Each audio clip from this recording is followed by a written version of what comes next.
दक्षिणे लक्ष्मणो यस्य वामे च जनकात्मजा पुरतो मारुतिर्यस्य तं वन्दे रघुनन्दनम। नमस्कार दोस्तों, एक बार पुनः स्वागत है आपका हमारे यूट्यूब चैनल वेद साधना पे। और आज के इस वीडियो से हम लोग पढ़ने वाले हैं तत्पुरुष समास।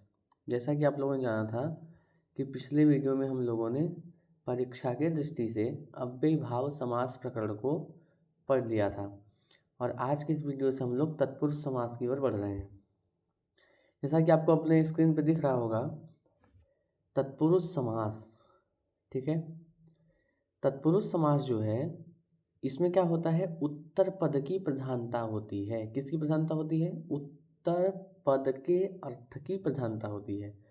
और तत्पुरुष समास के जो है मुख्यतः दो भेद होते हैं, एक होता है समानाधिकरण तत्पुरुष और एक होता है व्यधिकरण तत्पुरुष। अब देखिए, व्यधिकरण तत्पुरुष के 6 भेद हैं। कौन कौन से हैं? द्वितीय तत्पुरुष समास अर्थात कर्म, तृतीय तत्पुरुष समास अर्थात कर्ण, चतुर्थी तत्पुरुष समास अर्थात संप्रदान, पंचमी तत्पुरुष समास अर्थात अपादान, षष्ठी तत्पुरुष समास अर्थात संबंध और सप्तमी तत्पुरुष समास अर्थात अधिकरण।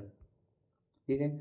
अब आते हैं यहाँ पर विभक्ति तत्पुरुष समास के ऊपर हम लोग चर्चा करेंगे कि ये क्या होता है।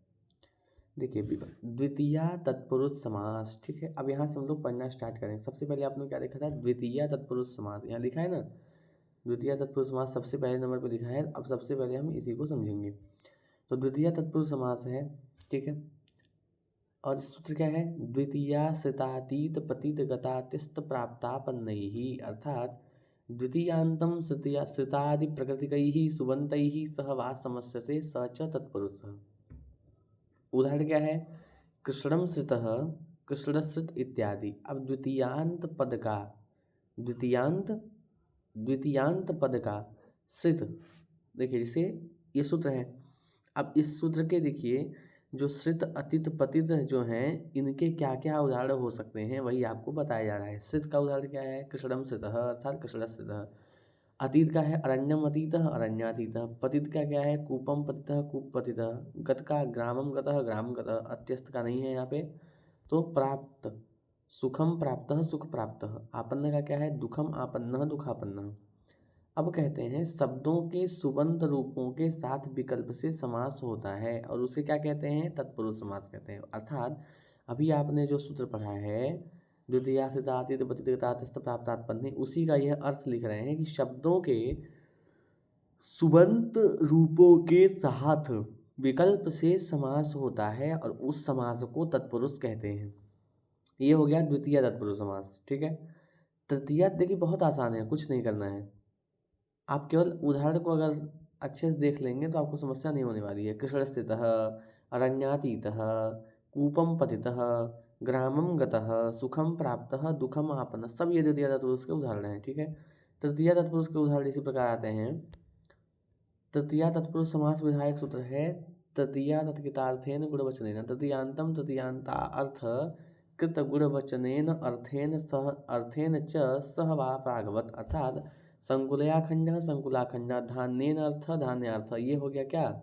ये तृतीया तत्पुरुष का उदाहरण है। तत्कृते किम अक्षराकार कहते हैं तृतीयांतम तृतीयांतार्थ कृत गुणवचनेन अर्थेन च सह वा प्रागवत, अर्थात तृतीयांत का तृतीयांत अर्थ से किए गए गुणवाचक शब्दों के साथ और अर्थ शब्द के साथ विकल्प से समास होता है, और वह तत्पुरुष समास कहलाता है, ठीक है। कौन सा समास कहलाता है? वह तत्पुरुष समास कहलाता है। अब उसी देखिए आगे लिख रहे हैं तृतीय तत्पुरुष समास के उदाहरण क्या हैं? संकुलाखंड अर्थात सरौते से किया हुआ टुकड़ा। लौकिक विग्रह क्या होगा? संकुलयाखंड, ठीक है। संकुलयाखंड, संकुलाटाखंडसु अलौकिक विग्रह हो जाएगा। और विग्रह क्या है? ये अलौकिक विग्रह क्या? संकुलाटाखंडसु, ठीक है। और लौकिक क्या है? संकुलयाखंड। अलौकिक क्या है? संकुलाटाखंडसु, ठीक है। तृतीया तृतीयार्थेन गुणवचनेन समास होकर के, और पूर्व में जो बताए गए सारी प्रक्रियाएं हैं, उन्हीं प्रक्रियाओं से जो है प्रक्रिया होकर के संकुलाखंड ऐसा रूप बनता है, ठीक है। धान्यार्थ अर्थात धान्य से प्रयोजन। विग्रह क्या है? धान्येन अर्थ, धान्यटा अर्थ अलौकिक विग्रह हुआ। तृतीया तत्कृतार्थेन गुण वचनेन से समास हुआ। यहाँ पर तृतीयांत पद धान्य है, तृतीयांत पद जो धान्य है और टा है और समस्त सुबंत अर्थ शब्द है अर्थसु, समास होकर के पूर्व बताए गए विभिन्न प्रक्रिया के बाद धान्य अर्थारूप सिद्ध हो जाता है। अक्षराकार, तो आंख से काना, कानापन आंख से तो नहीं किया, अतः यहाँ समास नहीं होगा। इसी तरह देखिए तृतीया तत्पुरुष समास के और उदाहरण बता रहे हैं क्या, पुण्येन अर्थ पुण्यार्थ, धनेन अर्थ धनार्थ। इसी प्रकार ये जो रूप जो है सिद्ध होंगे तृतीया तत्पुरुष के। ठीक है, ज़्यादा इसमें देखिए आपको कुछ करना नहीं है, आप केवल विग्रह याद रखिए, क्योंकि सारा कार्य जो आपका सिद्ध होने वाला है उसमें विग्रह का ही महत्वपूर्ण जो है भूमिका रहने वाला है। ठीक है, उसी प्रकार हम लोग आएंगे तृतीया तत्पुरुष समास विधायक सूत्र में। तो यहाँ देख सकते हैं कर्तिकरणे किताब बहुलम, कर्तरिकरणे च तृतीया कृदंतेन बहुलम प्रागवत, हरिणा त्रातो हरित्राता नखैर भिन्नो नख भिन्न। जान सकते हैं आप, देखिए ये बहुत ही महत्वपूर्ण है परीक्षा की दृष्टि से, इसको ध्यान से देखिए। और एक परिभाषा आती है, कृत ग्रहणे गति कारक पूर्वस्यापि ग्रहणम नखर निर्भिन्न, नख निर्भिन्न। क्या कहते हैं, कर्तरिकरणे च तृतीया कृदंतेन बहुलम प्रागवत, अर्थात कर्ता और कर्ण अर्थ में हुए तृतीया से युक्त कृदंत के समास होता है। ठीक है, कृदंत जो है उसका समास होता है। हरित्रातः, हरि के द्वारा रक्षित, किसके द्वारा रक्षित, हरि के द्वारा रक्षित। तो लौकिक विग्रह क्या होगा, हरिड़ा त्रातः, अलौकिक विग्रह क्या होगा, हरिटा त्रात सु, अलौकिक विग्रह होगा। कर्तिकरणी किताब बहुलम से समास हुआ, और यहाँ पर कर्ता अर्थ में हुई तृतीया विभक्ति युक्त है हरिटा और समत सुबंध शब्द है त्रात्सु। समास के बाद हरि टा त्रात्सु की प्रातिपदिक संज्ञा हुई और सुपो धातु प्रातिपदिकों से टा और सु इन दो सुप प्रत्ययों का लुक हुआ, तो हरित्रात बना। सूत्रार्थ करते समय प्रथमांत पद वृत्ति में तृतीया यह है, उससे निर्दिष्ट हरि की उपसर्जन संज्ञा पूर्व प्रयोग करके हरित्रात बना, सुविभक्ति आई उसको दूसरे करके हरित्रात बना। ये सारी प्रक्रिया मैंने आपको बता दी है। आप लोग को इतना ध्यान रखिए कि हरिड़ा त्राता अलौकिक विग्रह, हरि टा त्रात्सु अलौकिक विग्रह, कर्तिकरणे किताबलम से समास हुआ।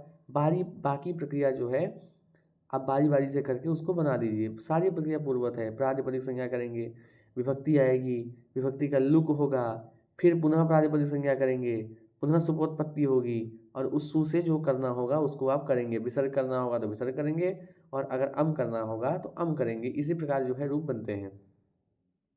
अब इसी श्रृंखला में हम लोग आगे की ओर चलते हैं। नखई निर्भिन्नो नख निर्भिन्न, अर्थात नाखूनों से चीरा गया। जैसे भगवान नरसिंह ने जो है उनको फाड़ दिया था हिरण्यकशिपु को, उसी प्रकार यह अर्थ यहाँ पे घटता है। क्या है, नाखूनों से चीरा गया। लौकिक ग्रह क्या होगा, नखई ही भिन्न, नख भिस भिन्न सु, अलौकिक ग्रह कर्तिकरणे किताब समास हुआ। समासत्वात् प्रातिपदिक संज्ञा, विभक्ति लुक, उपसर्जन संज्ञा, पूर्व प्रयोग। ठीक है, नख भिन्न बना, और उपसर्जन संज्ञा होकर पूर्व प्रयोग होकर क्या हो जाएगा, नख भिन्न, सुविभक्ति आया उसको दूसरा कर दे तो बन जाएगा नख भिन्न। हाँ, अब परिभाषा क्या थी, कृत ग्रहणे गतिकारक पूर्वस्यापि ग्रहणम, अर्थात कृत के ग्रहण में, किसके ग्रहण में, कृत के ग्रहण में गति पूर्वक और कारक पूर्वक कृदंत का भी ग्रहण होता है। अतः गति माने प्रपरा, गति संज्ञा किसकी होती है, प्रादयः गति संज्ञा से माने प्र आदि की क्रियायोग में गति संज्ञा होती है। कहते हैं प्र आदि माने प्रादि, प्रपरा इत्यादि जो उपसर्ग हैं और कर्म आदि कारक पहले होने पर भी इससे समास होता है। किससे, कृत ग्रहणे गति कारक पूर्वस्यापि ग्रहणम। अब फिर आता है क्या, नख निर्भिन्न, नाखूनों से फाड़ा हुआ। लौकिक ग्रह क्या होगा, नखई ही निर्भिन्न। दो शब्द अगर आपको दे दिया तो विग्रह दोनों का याद रखिएगा। देखिए यहाँ जो ऊपर आपको उदाहरण दिया है उसका उदाहरण क्या है, नखैर भिन्नो नख भिन्न, और ये क्या है, नख निर्भिन्न, नख भिन्न और नख निर्भिन्न। ठीक है, तो यहाँ इसका विग्रह क्या किया, नखई ही भिन्न, और यहाँ भी क्या किए हैं, नखई ही निर्भिन्न की है यहाँ पे। तो इस दोनों में आपको थोड़ी समस्या हो सकती है, इसको ध्यान रखना है। क्या है, इस परिभाषा के कारण यहाँ पर भी इस सूत्र से समास होता है, और समास होकर के पूर्व बताए गए विभिन्न प्रक्रिया के बाद यह रूप क्या होता है, सिद्ध हो जाता है। और आगे देख सकते हैं इस प्रकार से आपका तृतीया तत्पुरुष समास हुआ समाप्त। अब यहाँ देख सकते हैं चतुर्थी तत्पुरुष समास की ओर चलते हैं। देखिए यहाँ से भी बहुत ही अच्छा खासा प्रश्न पूछा जा सकता है। क्योंकि ये भी बहुत महत्वपूर्ण है। चतुर्थी तत्पुरुष समास, चतुर्थी तत्पुरुष समास विधायकम विधि सूत्रम, ठीक है।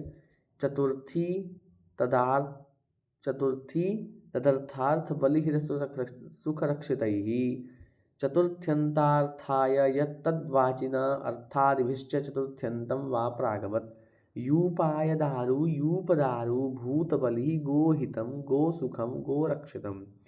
कहता है चतुर्थ्यंतार्थाय अर्थात चतुर्थी अंत वाले शब्द के अर्थ के लिए, चतुर्थी अंत वाले शब्द के अर्थ के लिए जो वस्तु हो उसके वाचक शब्द के साथ तथा अर्थ बलिहित सुख और रक्षित इन शब्दों के साथ चतुर्थ्यंत का विकल्प से समास होता है, ठीक है। यूपधारु अर्थात यज्ञ स्तंभ के लिए लकड़ी। अब लौकिक विग्रह क्या होगा, यूपाय दारु। देखिए एक आपको ट्रिक बताते हैं कि द्वितीय तत्पुरुष समास है कि तृतीया है कि चतुर्थी है, कैसे पहचानेंगे। एक मुझे जहाँ तक लगता है कि आपको सरल हो जाएगा वो प्रक्रिया है। जैसे यूपाय दारु, ठीक है, तो वैसे क्या बनता है, रामाय बनता है, तो समझ जाइए कि यहाँ चतुर्थी तत्पुरुष समास है। उसी प्रकार क्या बनता है, रामः रामौ रामाः रामम रामौ रामान रामेण बना है। उसी प्रकार यहाँ धान्येन अर्थ धान्यार्थ बना है, तो समझ जाइए तृतीया तत्पुरुष समास है। उसी प्रकार कृष्णम स्थितः कृष्णस्थितः अम विभक्ति लगी है कृष्णम में, तो उसी पर अरण्यम अतीतः दुखम अतीतः दुखातीतः सुखम अतीतः सुखातीतः, तो अम लगा है, समझ जाइए द्वितीय तत्पुरुष है, ठीक है। ये एक ट्रिक है समझने के लिए, लेकिन ये मान लीजिए हर जगह काम नहीं आ पाता है, तो इसको ध्यान से आपको देख के करना है। फिलहाल तो इससे आपका काम चल जाने वाला है। यूपाय दारू, तो यूपाय दारू लौकिक ग्रह हो गया। यूप दारू खंभे के लिए क्या है, लकड़ी। यूपाय दारू लौकिक ग्रह, यूप में दारू सु अलौकिक ग्रह। इसी सूत्र से समास हुआ। समासत्वात् प्रातिपदिक संज्ञा विभक्ति लुक सदन संज्ञा पूर्व प्रयोग करके स्वाधिकार कर देंगे तो बन जाएगा, क्या बनेगा, यूपाय दारू अर्थात यूप दारू। उसी प्रकार गृहाय दारू गृहदारू, कंकड़ाय सुवर्णम कंकड़ सुवर्णम इत्यादि जो है बन जाएंगे। अब चतुर्थी तत्पुरुष समास के कुछ अन्य उदाहरण भी दे रहे हैं। जैसे मैंने कहा सूत्र क्या है, सूत्र है चतुर्थी तदार्थ बलिहित सुख रक्षित ही, तो उसी बलिहित सुख और रक्षित इनसे गम्यमान जो उदाहरण हैं उन्हें आपको दिया जा रहा है। जैसे बलि का उदाहरण क्या है, भूतेभ्यो बलि भूत बलि, चतुर्थ तत्पुरुष है ये सब। हित में गोभ्यो हितम गोहितम, सुख में गोभ्य सुखम गोसुखम, रक्षित में गोभ्य रक्षितम गोरक्षितम। अब वार्तिक आता है अर्थेन नित्य समासे, अर्थेन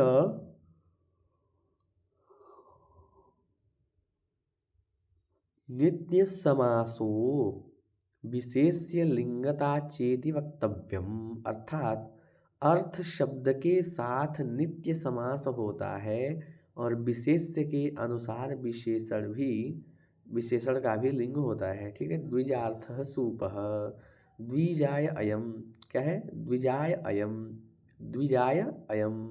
विशेष्य सूपः पुलिंग होने के कारण विशेषण अर्थ भी क्या हो जाएगा, पुलिंग। द्विजार्थाय वागु द्विजाय इयम, ठीक है। विशेष्य यवागु स्त्रीलिंग होने के कारण विशेषण अर्थ भी स्त्रीलिंग हो जाएगा। द्विजार्थम पयः द्विजाय इदम, विशेष सूपः नपुंसकलिंग होने के कारण क्या होता है कि अर्थ भी नपुंसकलिंग हो जाता है, ठीक है। यहाँ तक आप लोग मुझे लग रहा है समझ गए होंगे। अब यहाँ से आता है पंचमी तत्पुरुष समास। ये बहुत ही इम्पोर्टेंट आपको समास बताए जा रहे हैं जो कि आने ही आने हैं। एक दो प्रश्न तो यहाँ से बनने ही बनने हैं। समास से लेकर के लगभग आपको 4-5 प्रश्न मिल जाएंगे। अब यहाँ पे है पंचमी तत्पुरुष समास, ठीक है। तो इसको हम लोग अगले वीडियो में करेंगे।